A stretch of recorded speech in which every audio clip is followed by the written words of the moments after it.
m'appelle Roger Paré, je suis un pionnier de la courte échelle. Ça fait drôle de voir que ça fait 30 ans, me semble, c'est hier. Avec Bertrand Gauthier, on a eu une grande complicité au début et tout le cours de l'histoire de la courte échelle. Là, le garçon est là, les petits frites, ils courent après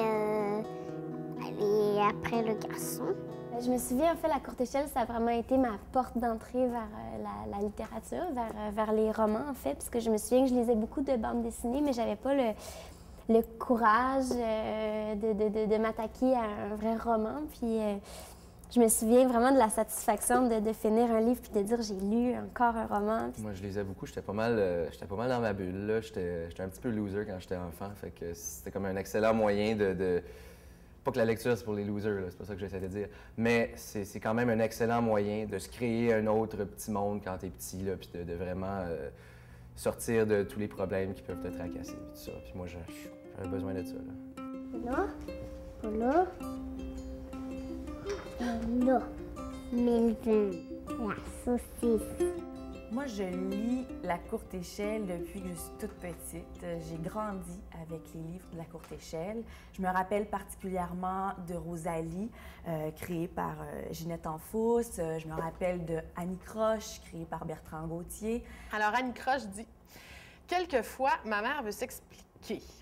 J'en profite pour l'écouter. Elle me raconte pourquoi elle n'aime plus mon père. Je me montre vivement intéressée et j'essaie de la comprendre.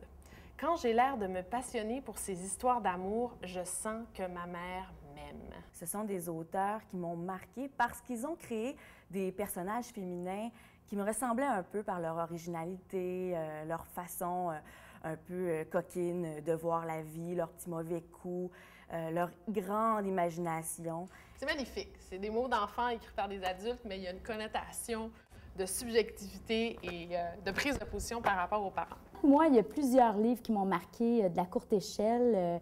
Étant l'aînée de ma famille, puis ayant 3 petites sœurs, j'en ai vu beaucoup de livres passer dans ma chambre, j'en ai lu beaucoup. Mais la série qui m'a le plus marquée, moi, c'est la série Annie Croche, en fait. Je les ai lus, je les ai dévorés, les livres, puis j'ai vraiment aimé ça beaucoup. Oui, on aimait s'identifier à elle. Oui. C'est un personnage, une fille super gros attachante parce qu'elle était différente.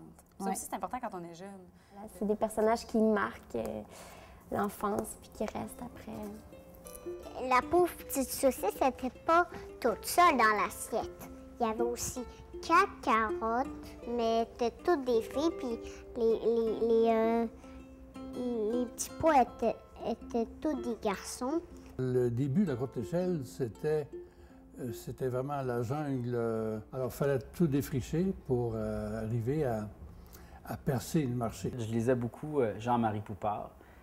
Il avait écrit des livres un peu plus jeunesse, ça s'appelait Des crayons qui trichent, des pianos qui s'envolent. Puis c'était vraiment très bon. J'adorais vraiment ces types de romans-là. En fait, c'était le côté détective qui m'intéressait beaucoup avec les intrigues.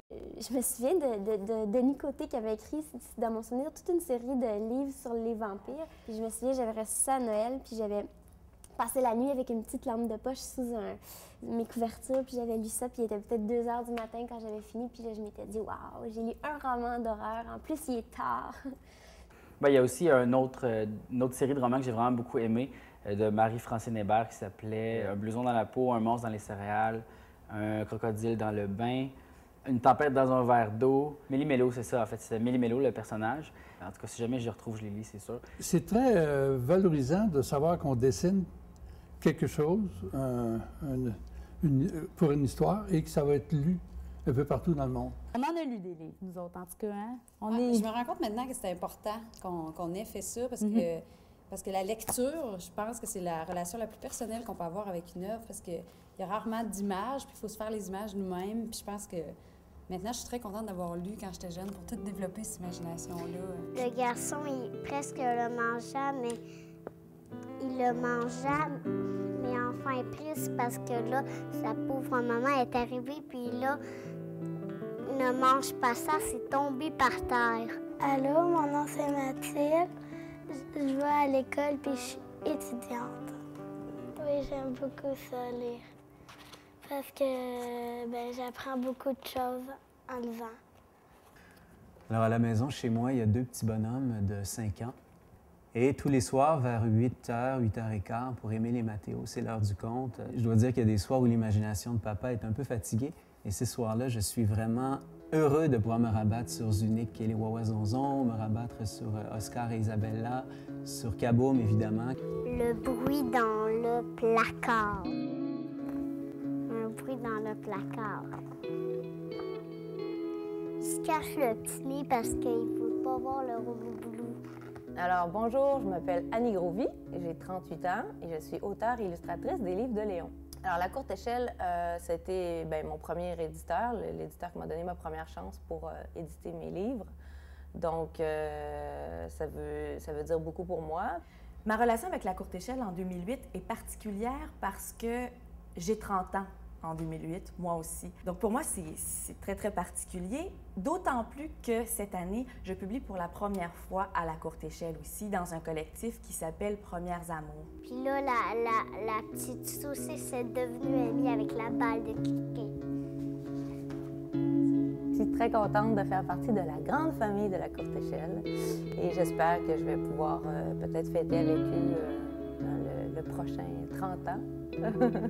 Merci à Bertrand Gauthier, merci à Neil Layton, merci à Emmanuel Aquin qui prennent le relais régulièrement quand papa a eu une grosse journée. Merci à eux, à tous les auteurs de La Courte Échelle et à La Courte Échelle pour ouvrir grand les portes de l'imaginaire. Bonne fête. Merci. Merci La Courte Échelle.